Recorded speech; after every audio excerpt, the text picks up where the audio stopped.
If you don't believe in God, clap your hands. If you don't trust the Lord, then clap your hands. If you reject the possibility of a deity, then Clap your hands and join the Atheist Tabernacle Choir.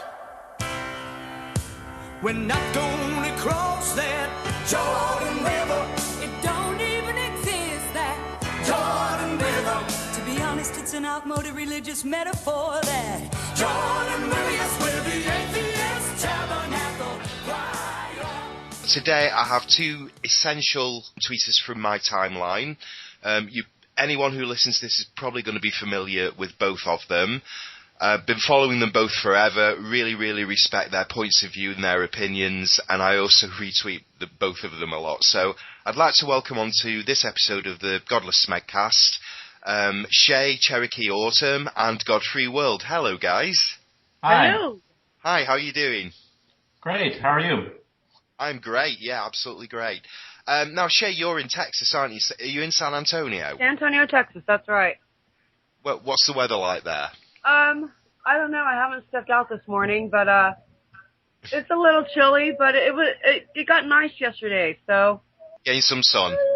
yeah, a little bit of sun yesterday. Not Yeah. not enough for the pool. The pool's still closed. It's still too cold, but it's better than the ice that we had the 2 days before. Godfrey World, whereabouts are you in the world? I'm in Arizona. Lots and lots of desert there, from my very limited perspective. Yeah, there's. You're in Scotland, right? I don't think there are probably any saguaros in Scotland, but we have them all over here. Yeah, a lot of desert. Right. Okay. No, I'm not actually Scottish. I'm English. I'm north of England. If I was Scottish and had my voice, you probably wouldn't be able to understand me.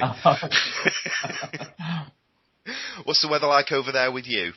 It's been sunny and 80 degrees Fahrenheit. It's cold and drizzly today. Right, so it's pretty interchangeable over there. It's unusual for us to get cold drizzly, so I'm enjoying it. Okay, well, what I'm going to do, first of all, is I'm going to ask you both if you have seen Red Dwarf. Now, I know that that Shay, you got a little bit of familiarity with it, but you've never actually watched it. Right. Apart from the videos that I've sent over to you. Godfrey World, have you ever seen Red Dwarf? I'm about in the same boat. I'm vaguely familiar with it, but haven't ever watched it much. Okay, it's not a big thing in America. It's not actually as big a thing now as it was over here, but I would recommend it if you want a good laugh. Yeah. And you like British comedy. You really can't get a better British comedy, and it does translate over to American humour as well. Yeah, I'm sure. I'd like to check it out. Yeah, and probably the next time I have you on here, you can tell me what you think of it. That's a deal. Okay, right. So I'm just going to dive in with the questions now, because I have a 20 questions format. I don't necessarily ask all of the 20 questions. So what I'm going to do today is I think if we actually stuck to the 20 questions formula, we'd probably be here for hours and hours. So I'm going to select some questions for you, but I will ask you all my atheism questions. So first of all, Godfrey World, can you tell us a little bit about yourself and how and when you started to self-identify as an atheist, and also you, Shay, after that, please? Okay. I've never been religious. I wasn't raised in a religious household.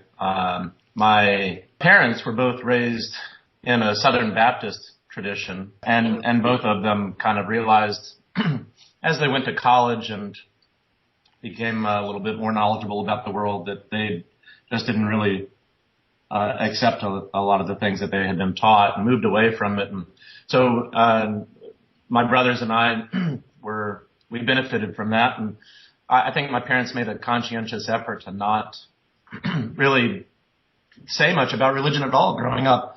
The one way or the other. I don't remember having conversations, pro or con, about religion. It just wasn't something that I was aware of, particularly until probably I went off and made friends and knew that they were doing that. But I wasn't particularly curious or thoughtful about it when I was little. I don't know that any little kid is. It's just this weird thing that you see people talking about, and as I grew older and became more aware of things, and certainly when I went off to college, I guess I learned that one appropriate way to describe me is as an atheist. So I didn't go through that transition that a lot of the atheists that are on Twitter went through. I never was religious. I never had a moment in my life where I thought that anything supernatural existed. What made you become so active about it, though? Why do you feel the need to speak out about it if it's never been a factor in your life? I'm a college professor, and I teach evolutionary biology. So students come into my classes and have been doing for decades, and they, religion doesn't come up that often in my classes. I don't bring it up because I'm a science teacher, and it's not relevant to teaching them science. But Exactly. the students struggle with it. They come in and, I show them pictures of fossil human skulls, and it's probably the first time they've seen them. And sometimes they'll come to my office and, they express their sort of confusion over what they've been raised to believe and what they're now seeing on the screen. And, I'm not interested in conversion. I'm interested in helping people to be curious and explore what they think is right. And so I have those conversations with them sometimes. But I became more of an activist because the degradation to science that unfortunately takes place here in the United States as a result of all of this religious belief. And the fact is that students come into my class woefully unprepared. They haven't learned anything about evolution prior to coming into my classes because it can't be taught really in the schools, not in a meaningful way. And so I've been active in supporting science and education for some time. And you'd be an idiot to not realize that the foundation of the weakness there is the religious views of people. So I want to explore that. I got on Twitter so that I could learn more about all of the different arguments that people present on either side and see what was going on. And that's sort of where I'm at. Okay. So Twitter's been a big part of your journey, I guess. For the last couple of years. I'm almost 50, so I've been doing this for a while, but for the last couple of years, I have really enjoyed getting to know people on Twitter and see what's going on. And, the Twitter atheist community is interesting. There's a pretty wide diversity of people on there. And there's a lot of kind of angry bickering back and forth, that I don't really care for, though I sometimes participated in it myself. But that's sort of, I wanted to see what it was about, see what was going on. I hadn't ever participated in a online atheist kind of situation, so I just wanted to learn about that. And we've all met a lot of great atheists on Twitter. Certainly for myself, I've learned more since I've had Twitter in the last 3 years than I ever did in my life about religion and about secularism, about humanism. Yeah. Okay, Shay, tell us a little bit about yourself. I know that you have always been an atheist yourself as well from our previous chat, but tell us why you're so active and why it's so important to you. Well, I was raised in a semi-religious home. We didn't go to church a lot, just special occasions and weddings and funerals and stuff like that. My mom is a creationist. I haven't quite figured out if she's old earth or young earth yet. When I talk to her, she always tells me that I'm persecuting her because I'm asking her about her Christianity. Which, just because I'm asking questions, I'm persecuting her, right? Whatever.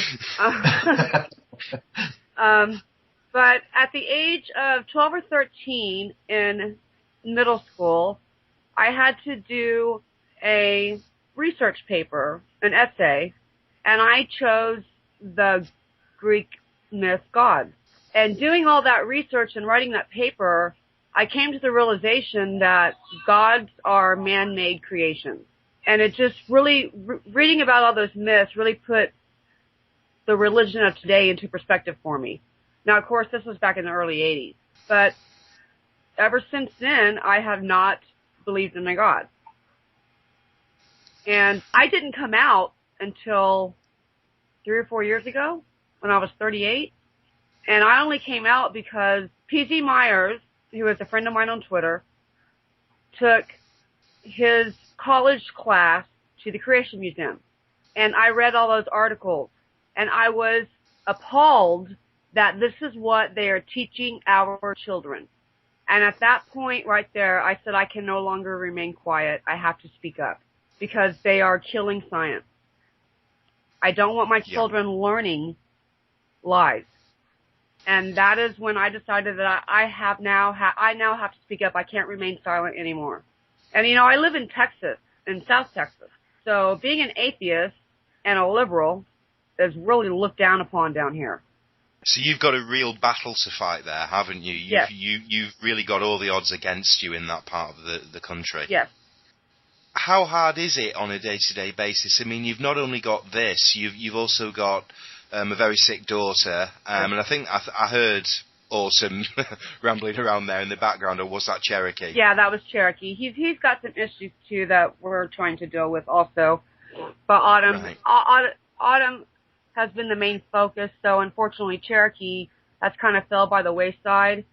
Taking care of one kid who is really sick, the other child kind of gets pushed to the side, which is unfortunate, but it's just the way it goes. And if you talk to any other parents with sick children, it happens to them too. Yeah. So Cherokee is delayed and behind on where he should be, and a lot of that is because we weren't on top of him at an earlier age to recognize these problems. Because I was in the hospital almost constantly with Autumn. How's she doing now? She's doing okay. She's got only 3/4 of a heart and 1 working lung, and they can't complete the final heart surgery on her because of the 1 lung that's not working. They're afraid that she won't survive it. They've been talking about transplants, and they kind of put those on the back burner after her last major surgery when they were able to save the right lung after she lost the left lung. So we're just kind of in limbo. We don't know how long she has. It could be 2 years. It could be 20 years. She has what is an unknown variable going on with her because there's not a lot of 1 lung Glenn shunts running around up there. She hasn't been able to have the last shunt surgery done. And so there's no telling how long she has. And it's stressful. I can imagine. And I can imagine how that it's stressful, but I cannot imagine how stressful or what you're going through. So, but even on Twitter, when I've seen you on Twitter, when people have said to you that they'll pray for your daughter, and I've just seen you actually, absolutely blast cannons at them. Most people, if they say, "Oh, well, I'll pray for her," I just say, "Okay, thanks," whatever. I've had guys come at me at Twitter and said, "Hey, I asked my whole congregation to pray for her, and we did." And I've had several people do that. So I'm talking about entire congregations are praying for my daughter. And it's like, if prayer really worked, that child should have hit the healed mark by now. You know what I'm saying? So I thank people, but if you know someone's an atheist and you say, "I'll pray for you," it's rude. It's very rude. It's just rude. It's like saying fuck you to you, basically. Yeah. Or, I don't care what you believe, I'm going to do what I want anyway. You know what I mean? And it's just rude. Not so much here, but certainly in your country, religion seems to be permeating your government and your education system. Yes, everything. Everything that matters. Godfrey, Will, do you have children? Yeah, I do. I have 2 daughters, and I'd like to just take the opportunity to express to Shay how what's the word? Sad I felt over the years hearing about all of the struggles that you've had with your daughter, and having children of myself. It's almost unbearable to me to think about what you must be going through. So I don't know, what do you say to somebody in such a circumstance? But just that I hope you understand that I wish you all the best with that. Oh, thank you so much. So yes, I have two children. They're one's college age now, and the other's in 7th grade. How much exposure have your children had to religion in terms of being taught to them at school, and certainly creationism? Has that ever been a factor? No, if anybody had tried to teach them creationism at school, they would have heard from me real fast. I am not shy about being open about my atheism. It rarely comes up, but it's not like I'm out there yelling at people, I'm an atheist, conform to me. But there wasn't ever a moment where I had to come out in the way that Shay describes. I have always been openly who I am in that regard, and most people know that. And with their schooling, I've been fortunate. I mean, we've chosen schools that we thought were better schools anyway, and their science education has been lacking, and I've been really disappointed by that. But they haven't been exposed to any of the complete nonsense of the creationists actually formally in school. They do run across it, of course, from their friends. I remember my oldest daughter, when she was quite young, came home one day. She was in kindergarten or 1st grade, I think, and she came home one day and asked if she was a Christian because a Jewish friend of hers had basically said, well, you're either Jewish or Christian or Muslim, and you're not Jewish and you're not Muslim, so you must be Christian. And my daughter didn't know what to say. She hadn't ever encountered those categories. She didn't know anything about it. The whole idea of God was... She don't even know what God is. Right. They have no idea. Yeah, completely foreign to her. So she's gotten some of that, and I've tried to give my children the tools to deal with that when encountering it from their friends. But I have to say I've been fairly fortunate in that regard, and both of my daughters are pretty good and level-headed. They've managed to learn to navigate that. They recognize that they are a minority, but they also seem to be pretty happy to let people know that, and they've had friends that were accepting of that. So, and it still goes on in the UK. Shay knows this. We talked about this on a hangout that we did, like I say, a few months ago. But over here in the UK, it's more or less programmed into you. There are faith-based schools. And I was a believer for a very long time, for over 30 years. And it took 9 years. Condolences. Thank you. No, but it took 9 years for me to get rid of that programming, because it started very, very young. It started, between the age of 3 and 4 with me. And it got its hooks in, and it was there until September the 11th, 2001, and that's when I started to think. And it took 9 years, but like Shay, I mean, as you say, Shay, you were an atheist long before that. You just didn't really come out. Right. I actually became an atheist in early 2010 and came out straight away and said, he's gone. I finally kicked him out of my head. Mm-hmm. Well, good for you. So, that's congratulations. And this is a big issue. The whole idea of indoctrinating your children into a religion is something that I tweet about a lot, because I see it so often. It seems so unfair to children. I really, whether you want to call it child abuse or whatever, it's unfair to them to limit their worldview in that way. And I just see it as tragic. And we've all met a lot of adults who have been indoctrinated in that way, and they simply cannot think about the world in any other way than that. Yeah, they just it's seared into their brain. And the tools that are used to do that are the ones that are the most offensive. The guilt and fear that is used on children that's never appropriate, and it's fundamental to Christianity. And it's psychological as well, because certainly every morning we would have assembly where the whole school would be gathered in the hall. I mean, assembly. And we would sing hymns, and those hymns would get into your head, and you'd find yourself as a child going home singing them. Mm-hmm. And you find yourself as a child, just as you're going to sleep, going through hymns in your head. So it is very, very clever psychological programming that they use. Well, yeah, it seems that they try to make it palatable as possible to the children. There's all the Bible stories that they teach children, and it's clearly marketed at children. Yeah, the whole baby Jesus aspect of it is to bring in children, because children love babies. My daughter got to go see her first Christmas pageant this past Christmas through the school, and I forgot the name of it. Best Christmas pageant ever, I think is what it was. And of course, it is primarily religion-based pageant.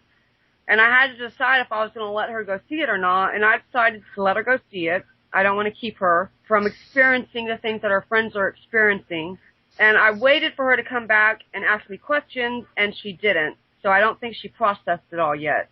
She had just turned 6. Mm-hmm. So my children don't get talked to about Jesus or God or religion. Right now they're in the other room watching one of their programs, so we can have this conversation. I have an older 23-year-old son who is an atheist. Now, he came out before I did, unbeknownst to me. So right. I raised him right. I let him go experience church with family and friends as he was growing up, but I gave him a healthy love of science. And he just came to the own conclusion that science is the right way and religion is not, and I'm very proud of him. He's a very grounded young man. But it does sound like, as you say, you raised him, with the right principles in mind when it comes to religion. And like I say, it is permeating state as well. Well, Texas is trying to shove creationism into our textbooks. And, there are a bunch of us down here fighting it.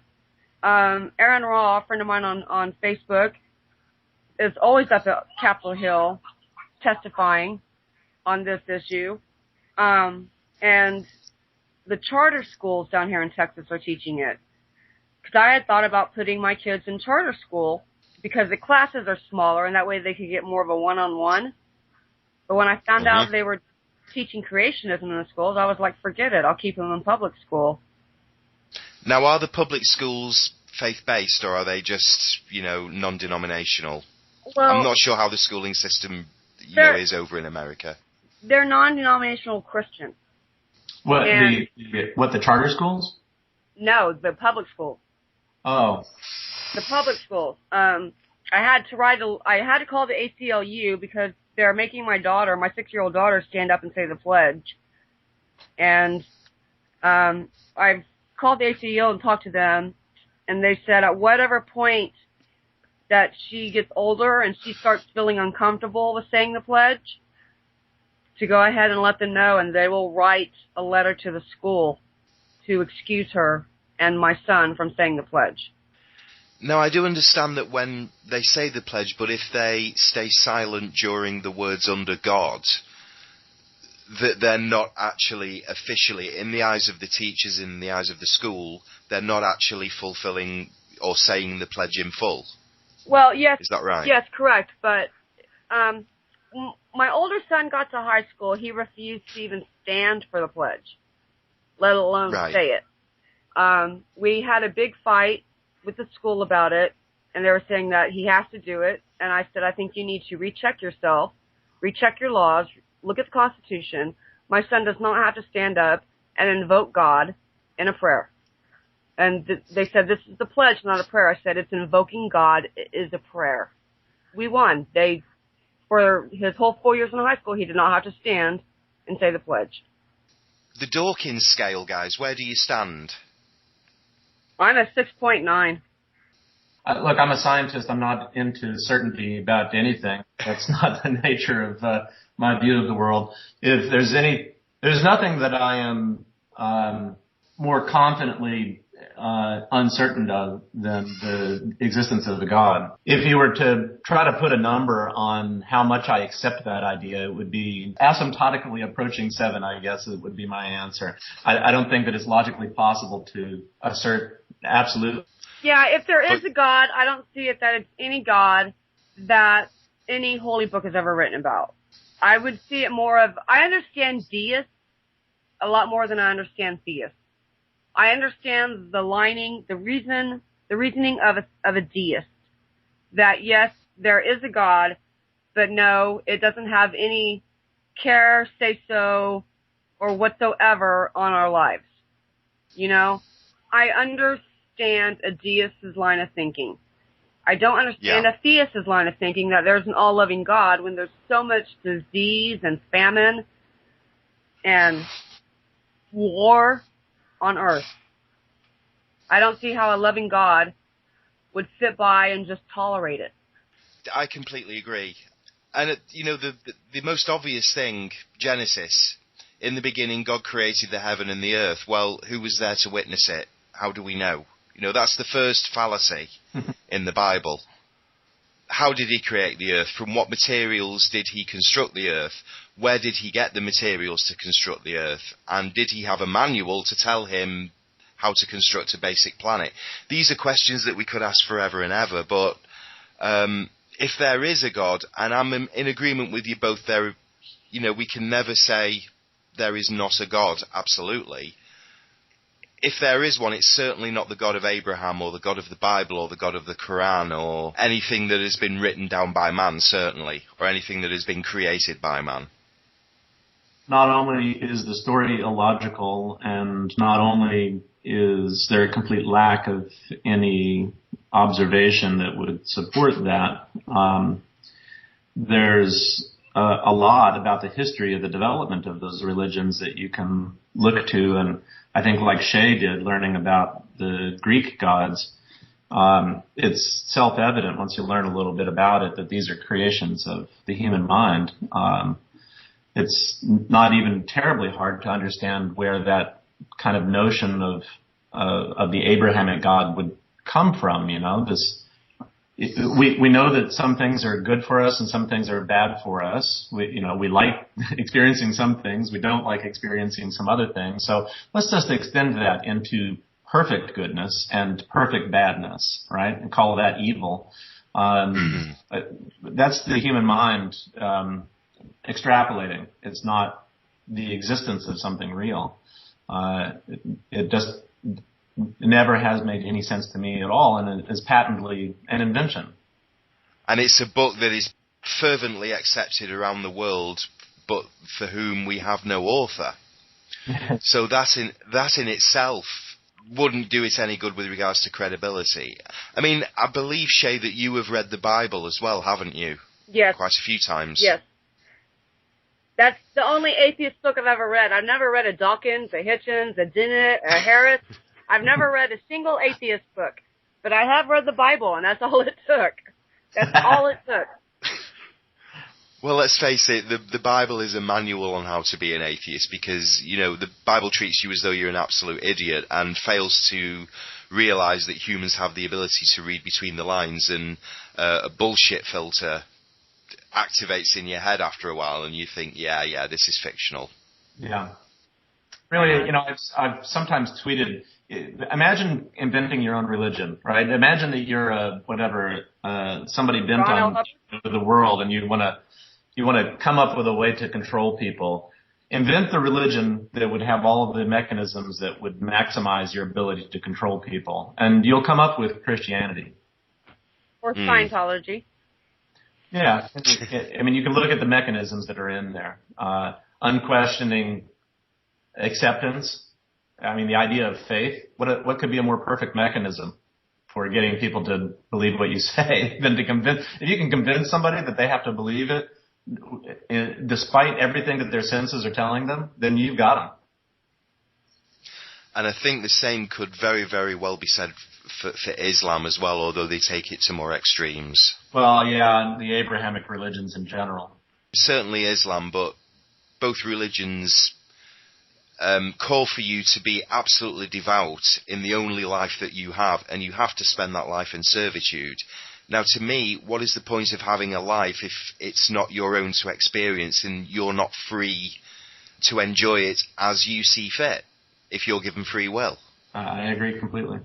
It's a paradox that's certainly since I became a free thinker that I've been wrestling with. The other paradox that nobody seems to be able to get right is whether the devil burns us in hell or whether we burn with the devil in hell. Depending on your faith or depending on your various theists that you ask, either one could be the case.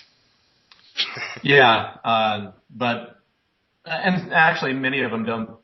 I don't actually know how many, but some of them don't even accept the idea of hell at all. There's so much variation within these religions, but I have been assured by well-meaning Christians that there is no hell, that it's simply the absence of heaven, and that you won't be tortured. It's funny because if you read the Bible, if you read the entire Bible, and I can't remember the exact book and verse right now, but I want to say it's in Revelation, but they talk about when people die, Jesus doesn't come back to get his followers until he returns to earth. So all these people that have died are not in heaven yet, if you read the Bible correctly. He will not come get them until he returns. So when you go to a funeral and they say, well, they're in a better place now, I'm sitting here thinking, no, they're not. Jesus, by the Bible's own admission. Jesus hasn't come back yet, so they're not. They haven't gone to heaven yet. And that's when the dead will rise to walk the earth. Yes. Just before Jesus recalls them. So they've basically got the idea of the rapture wrong, haven't they? They believe that Jesus has come to collect the righteous, when really he's just come to collect quite a few dead bodies. Right. And reanimate them with whatever magical powers were in that particular cave with the rock rolled in front of it. Something like that.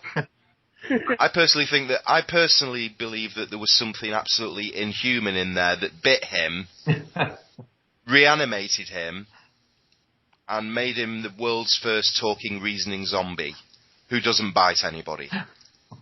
That's my own personal belief. It seems equally valid, honestly. My own personal belief is that the man himself probably did not exist. I don't know if he existed or not. I really don't care. It's completely moot. Yeah. Just out of interest, guys, have either of you read a book called The Holy Blood, The Holy Grail? No. No. Not unless you're talking about Monty Python. No. Me. No. Couldn't resist that one. No, The Holy Blood, The Holy Grail basically is... I don't know if you've seen the Da Vinci Code, but it speculates that Jesus married Mary Magdalene and had a daughter called Sarah, and they ended up in France. And thus was born the Priory of Sion. The Priory of Sion has been proved to be a fake. Right. Sorry. Yeah, I don't put any stock in. I mean, I think the Da Vinci Code was a great book. It was interesting where he went with it, but I just don't see it as true. I mean, even Dawkins has gone on record as saying that, I don't know whether he believes that Jesus existed or believes that the possibility exists, a high possibility exists that Jesus existed. And I don't know whether he's basing that on Josephus's writings. Well, but Josephus wasn't a contemporary. He was born after the death of Jesus. He didn't start writing about it till later in his own life, like 70-something years after the fact. And I think he only referred to the Christ, was it once in the whole of his writings? Something like that. And yeah. There's a lot of speculation on whether it was even real or if it was forged. And then you have people bring in, Tacitus? And Tacitus was even after Josephus. There are no contemporary accounts, really, of Jesus' life at the time that he lived. Right. And also none of Moses, of his exodus and his journey across the Red Sea with the Israelites. My connection got lost, but you lost me long before that. I feel like I'm having a discussion of where the next Horcrux is going to be found.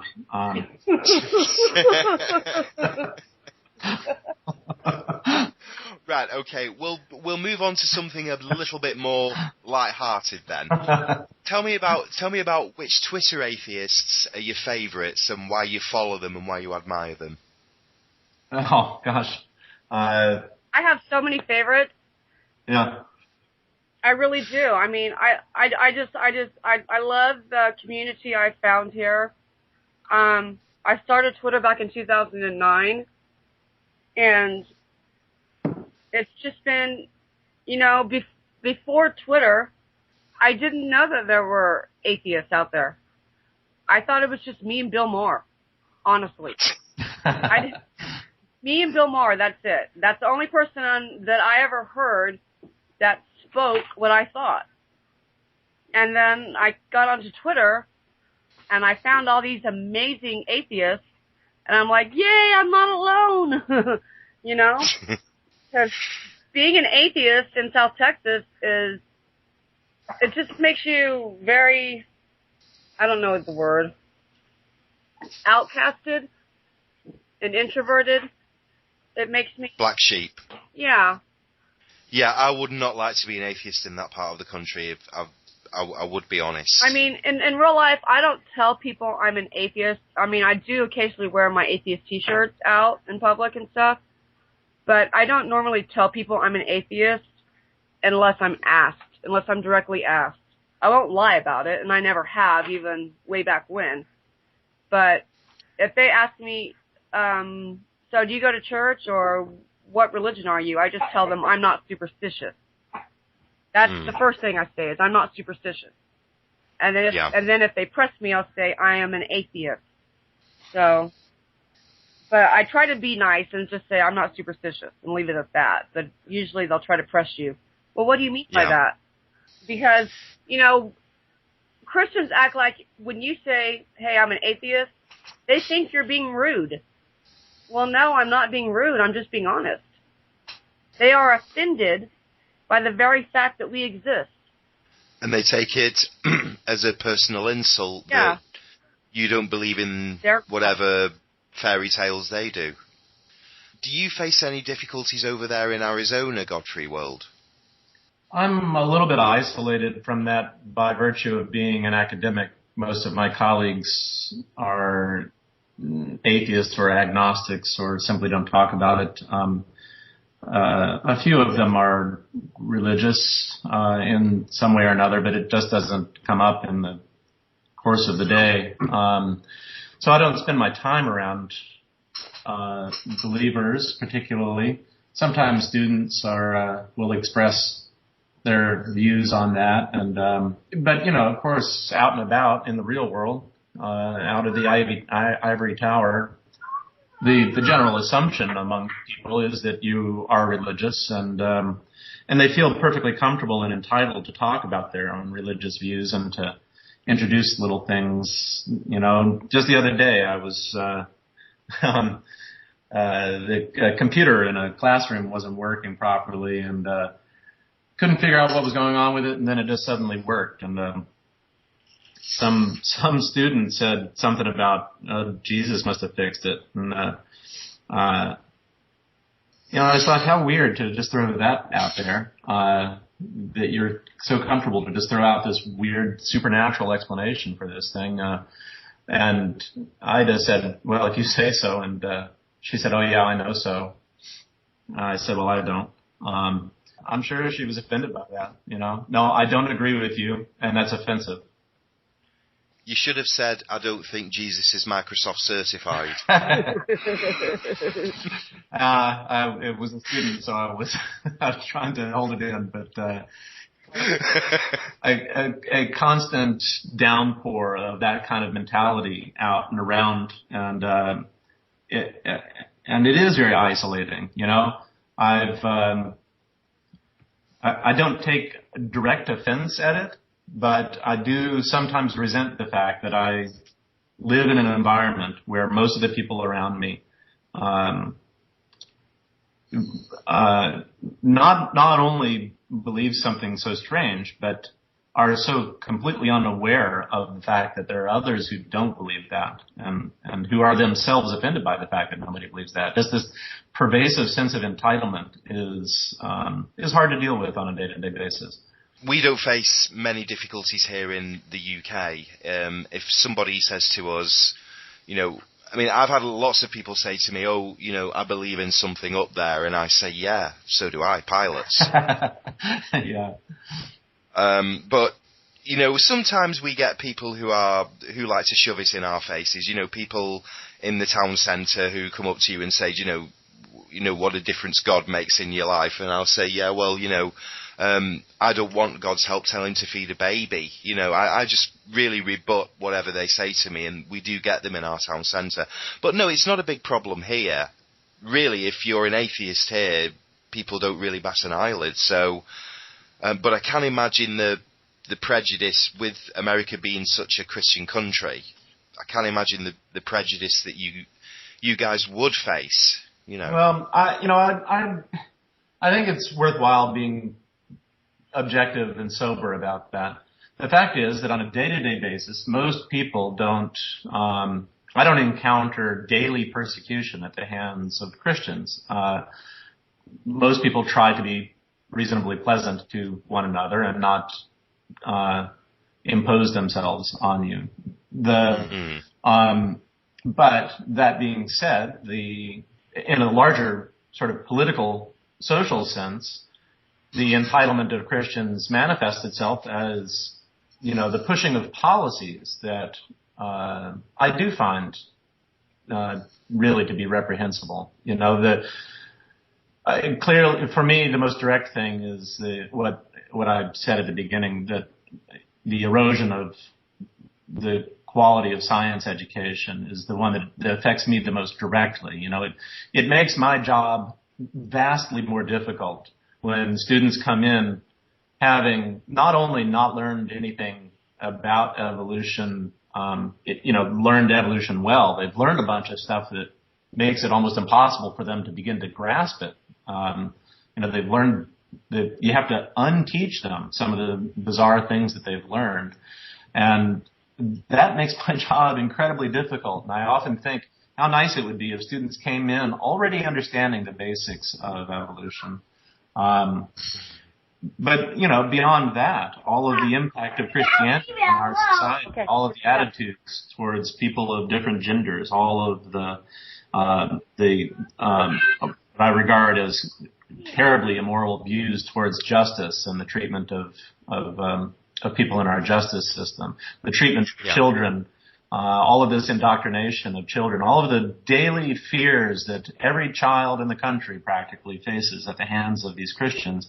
That's not something that I can stand by and just say, well, it doesn't really affect me, so it's not that bad. It is bad, those things are not good. I regard them as immoral. And that does go on. It is important to point out, though, that it's the squeaky wheel that gets the grease. There's a lot of really loudmouth Christians out there that make a big impact on things and have done for a long time. In the past, they had a lot more power than they do now.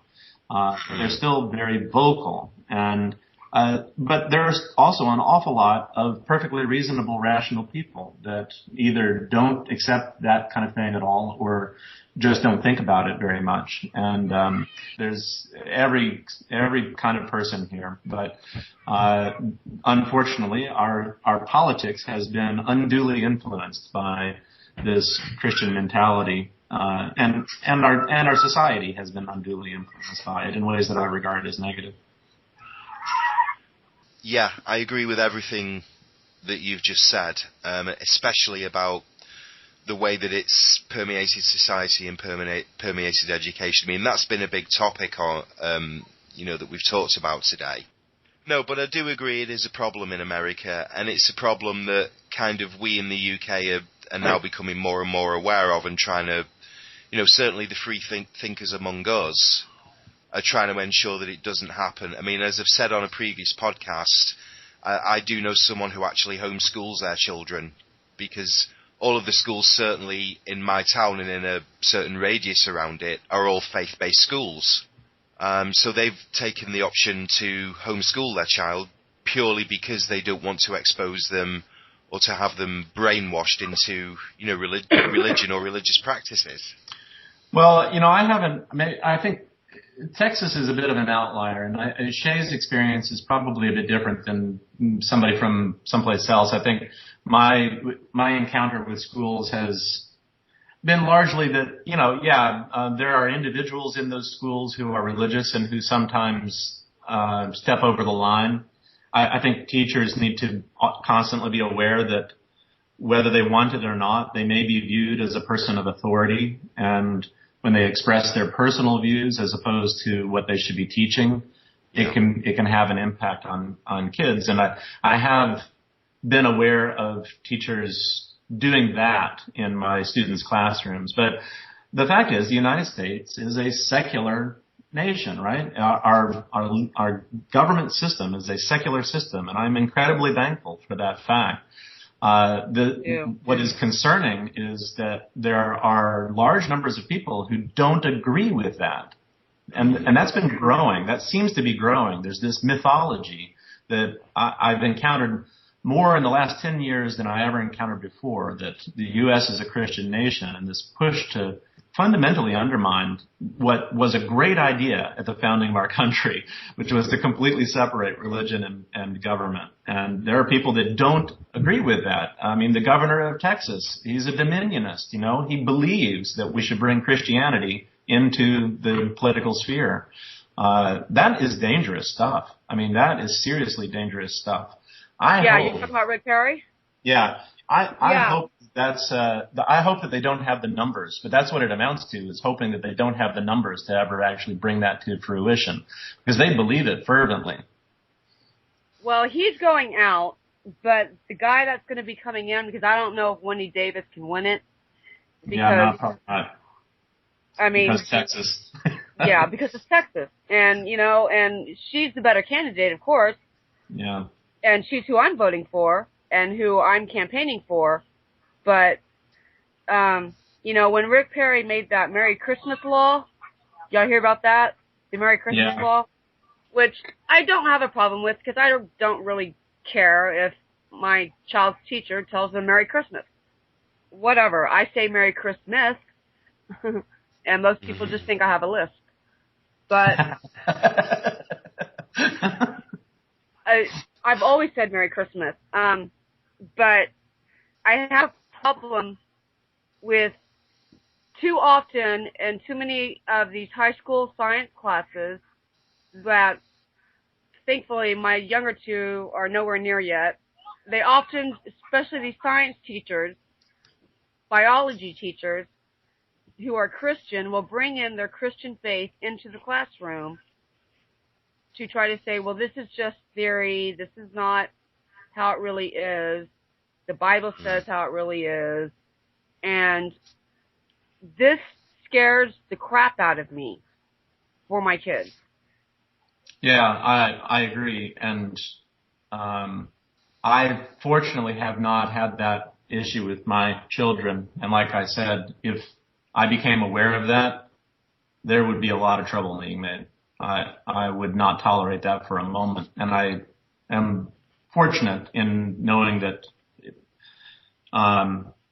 ultimately, if it was an egregious breach, I have the power to stop it. It's illegal to do that. Right. But unfortunately, I haven't had to face that. But there would be a meeting with the principal in about 3 nanoseconds the moment I heard that was going on. Yeah, it's going to be the same for me, and it'll to be a call going to the ACLU and the SSRF, and because I have no qualms about calling in backup. Unfortunately, it's an insidious cycle, right? Because we've got a whole generation in Texas now that has been raised on this nonsense, and I worry that it's only going to ratchet down toward idiocy, not in the opposite direction. Well, the great thing is that this new poll that just came out, that like Bill Maher talked about last night on his show, that like 30% of millennials have left their religion because of the way religion has treated gays. Yeah. Mm. So, my son is a millennial. They think millennials are anytime after Generation X. I'm Generation X. We're probably all Generation X. Yeah. My son is Generation Y. He was born in '90, and that is the millennial. And a lot of millennials are just dropping religion because religion hasn't grown. It hasn't evolved. It's not going to evolve. The hope is, you see, I don't know, it kind of seems like a hardening of the kind of radical Christian view, strong opposition to gay marriage, the outspoken nonsense about religious liberty, all of that, the creationism, things like Ken Ham. It seems a little bit like the radical Christian right is fighting back hard in a way that ultimately is damaging to their case, because people aren't going to buy that stuff, Some will, but the country is not. It's moving in the wrong direction for that. And it's kind of they're tightening their grip, and, to use a Star Wars reference, the more you tighten your grip, the more systems you will lose, Yeah. And, it feels a little bit like that, and I've seen some opinion pieces to that effect. I don't know. It's difficult to predict the future of things like that, but it does seem like there's this kind of radicalization on the right that ultimately is not palatable to young people. And I hope I hope it's true that it's pushing that in the positive direction. Religion can't really update its image, and I think any attempt that it makes to try and appeal to young people, aside from the Christian rock movement or the Christian, music movement, and let's face it, that's not exactly mainstream, is it? But I don't think they're capable of modernizing their approach. I don't know. Christianity is, by all accounts, a success. As a philosophy, it's been very effective at gathering followers and has done so for 2,000 years. So, they're wily. I think that they do. I mean, it is not monolithic. It has changed over that 2,000 years.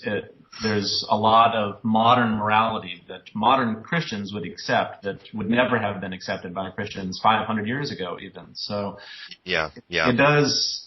The religion, the basic story behind it, of course, doesn't change, but, the story has, there's flexibility in the way that you can spin that story in a way that allows them to, if it had been truly rigid, it would have been gone, I guess is my point, right? It is, right. One of its strengths is that it's so flexible and adaptable, and, so I'm not going to count it out. It's going to continue to try to mold itself, but the radical views of people like the young earth creationists like Ken Ham, that is an attempt to, stand by this inflexible version of the story that's been wrong for a long time. They still stand by it. And I just don't see that as ultimately being a very successful strategy. I hate to use a UK sport analogy here, but for a long, long time, Manchester United rode the crest of the wave, and they were successful at everything. At the moment, they're not doing so well, and my team, Manchester City, are riding the crest of the wave. I believe anything can happen. I believe that now that we are more technologically aware, we have information at our fingertips, literally at our fingertips, wherever we are. We can learn and we can evolve, and one day religions will be nothing but superstitions that we used to believe in, and we have now evolved and seen the value in humanity.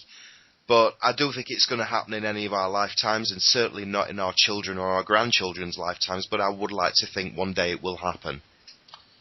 Yeah, I would like to think that as well. I'm not a strong believer in social progress. I think it's easy to, within isolated contexts, within short time periods in certain places, it's possible to recognize a trend towards what you might regard as progress. But if you look across the history of humanity, I'm not certain that there is that kind of inevitable move away from that kind of thinking.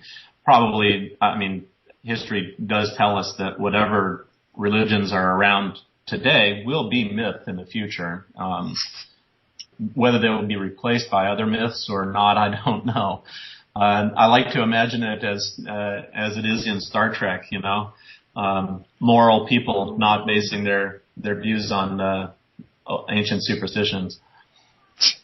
Although at the moment, I think the cult that is growing and is becoming more and more dangerous is the cult of celebrity. Speaking of which, let's move on. I'm going to ask you the remaining questions. Now, I've split these into two categories. And between you, if you'd like to choose a category and agree on a category, you can either have questions about your experiences or you can have pop culture questions. Which ones would you like? Anything you choose is fine with me.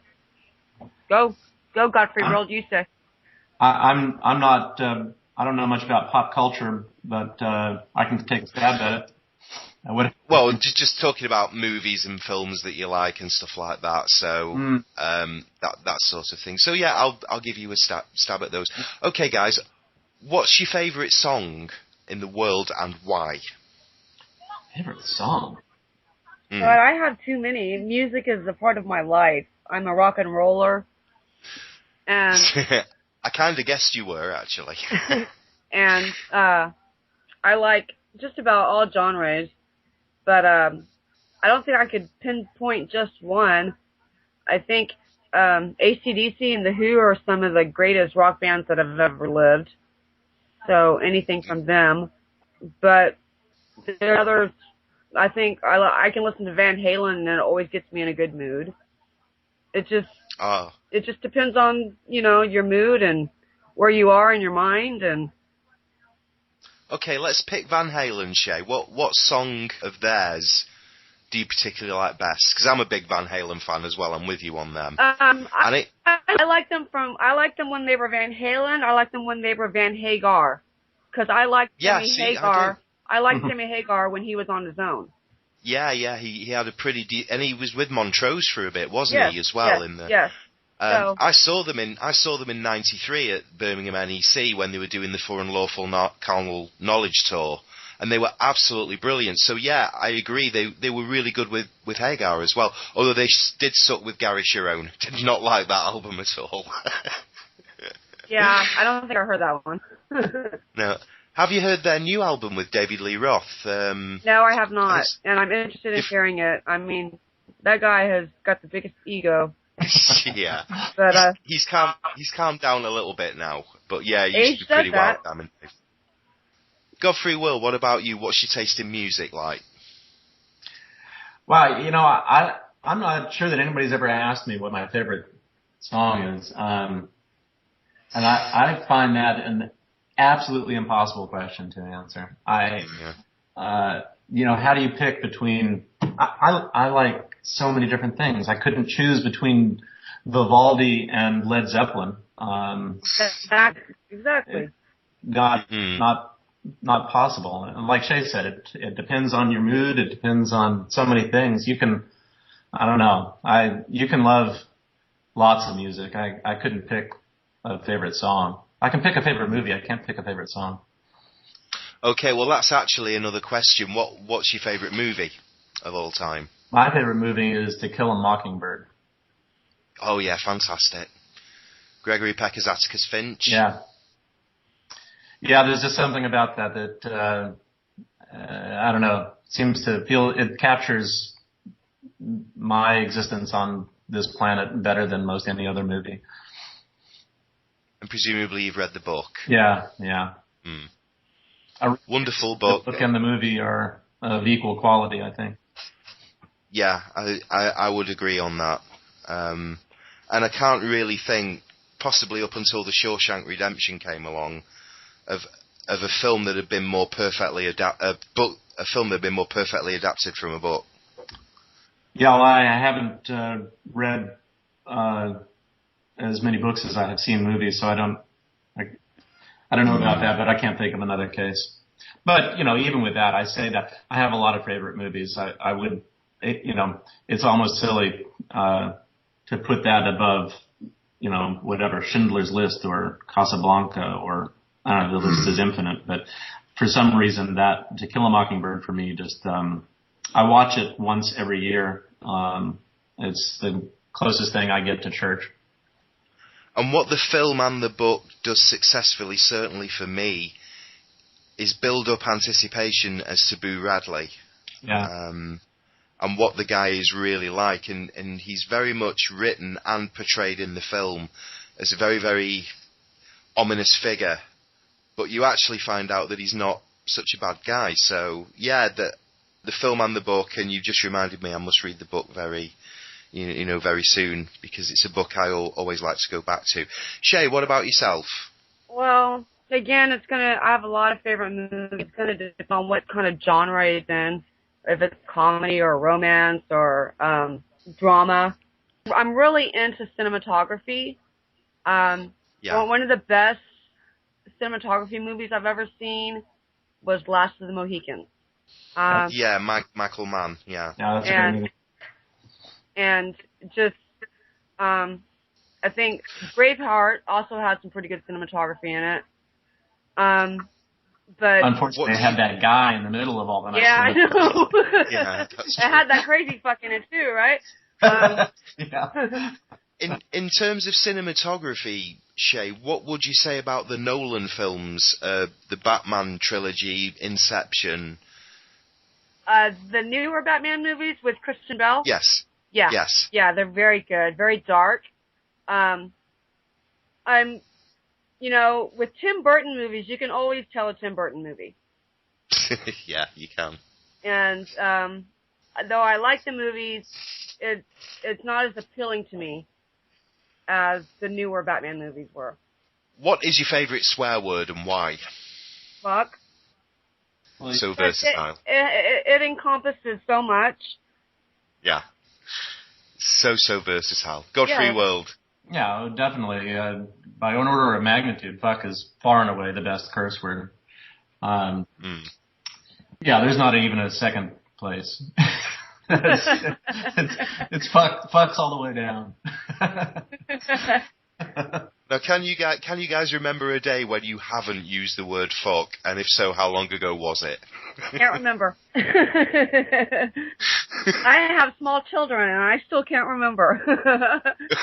Because even if I say it in my head or I type it. Talking about verbalizing it, or does the time that I say it in my head count? Because that probably happens 1,000 times a day.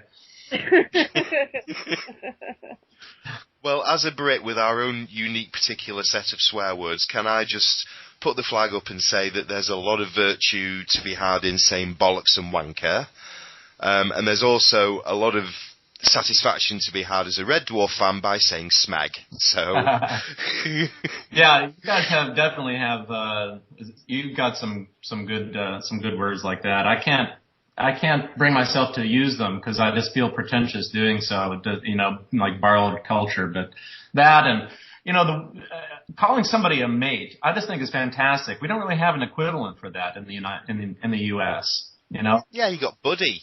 Buddy sounds so dumb. Yeah. Or pal or... Buddy, you can call somebody buddy when hey buddy, move over. I don't know. I frequently regret the absence of a nice word like mate to refer to somebody that's whatever, somebody that you like, that you get along with. We just don't have a good one. The brethren, right, well, brethren would probably be the closest to it. Yeah. Yeah. I think I use mate quite often, and I like the word bloody. Bloody. Oh yeah, bloody's good. Bloody hell. I say that a lot. My oldest son says it a lot because way back when, I used to say it all the time. Okay, it is quite acceptable if you drop something, or if you fetch your toe up against the edge of a chair or the door, or if you have some sort of mishap. It is perfectly acceptable for you to say, "Oh, bollocks," because it's very, very rewarding, and it helps you get the frustration out. Second of all, I'm going to teach you a fairly innocuous British swear word, but it's very popular around the north of England, and that's wazzock. Wazzock? Wazzock. W-A-Z-Z-O-C-K. Wazzock. It's not really a swear word, it's more of an insult, but it means pillock, it means arsehole, dickhead, sort of thing. So, wazzock. That's a new one to me. Right, Ew. see, I'm spreading culture here. You're spreading something. Yeah. It took me a while on Twitter to wrap my head around bell end. Ballad, yeah. What? That was to me also. What is it? Bell end. Bellend. What's that? Yeah. It's the helmet of a penis. Ah. Bell end, that's what we refer to, bell end. And a common insult. I referred to somebody as one. Before we wrap things up, guys, is there anybody you'd like to give a shout out to, or any blogs or websites that you'd like to mention? No, Godcast is with Tanner. That's the only podcast that I've listened to recently. You mean you haven't listened to mine? Tut. No, I haven't. The last time I listened to a Godcast was probably 2 or 3 months ago. It's okay. I forgive you. I just haven't been able. With the kids in school, and I get 4 hours a day to myself. That's about it. I know, there's not enough hours in the day. I know. What about you, Godfrey World? Is there anyone you'd like to give a shout out to? Oh, no, I won't single anybody out. There's an awful lot of good people on Twitter, and a lot of great blogs, and I've already said how much I think it's a great idea for those of you doing podcasts and all of that. I would just like to encourage atheists to be positive, you know. It's not going to do any of us any good if atheism gets branded as this group of negative, bitter people. It's hard not to be that way sometimes, I know, but I think it's important for us to enjoy life in the way that we say that we do and can by virtue of being atheists, and to be positive in our interactions with other people, whoever they are. I've tried to tone it down a lot with going at people and just try to respect their beliefs, because I'm not really here to change their minds, and I'm not really there to change their minds. I am there to really let other people that are watching know that it's okay that these questions aren't answered the way you want them to be. Yeah, I don't think, I think it would be very rare of us, if it were possible, to convert somebody, and I don't think that's our aim at all. I think, as you say, it's to let people know that they're not alone, and that there are more people. As you said, quite rightly, Shay, you thought you were the only atheist until you and Bill Mayer until he got onto Twitter. Right. So it's more about reaching those people and making them think, making them believe. And on Twitter, I've had 3 people that followed me that went ahead and came out after they saw my tweet. Which is good. And and I've favorited their tweets because they'll come back to me and say, it's because of you that I'm not afraid anymore to be who I am. Yeah. And that is the best feeling. Yeah, it is. That they were afraid just to be. So kind of the same thing happened to me about a year ago. A Red Dwarf fan started seeking answers for herself because she was a Christian, and based on my tweet, she actually tweeted me and said, you've made me rethink my life, and like you say, Shay, it is a great feeling when people finally come to the senses. But it's not about converting people, it's about letting people know they're not alone. Right. Thank you both very much for coming on. It's been an absolute pleasure talking to you both, and great to meet you, and great to talk to you again, Shay. I do promise each podcast guest a return visit, and I'd love to have you both back on in the future. Maybe we'll talk about other issues. Maybe we'll revisit the questions that I didn't get a chance to ask. But thank you very much for both coming on, and thanks for your time today. It's been an honour and a privilege talking to you both. Cool. Well, thanks very much. I really appreciate the opportunity to come on and to meet both of you, at least verbally, over the internet, and have a lovely conversation. I really appreciate it. Thank you so much for doing this, and I'll speak to you again in the future very soon, okay? Okay, have a good day. Bye-bye. Bye.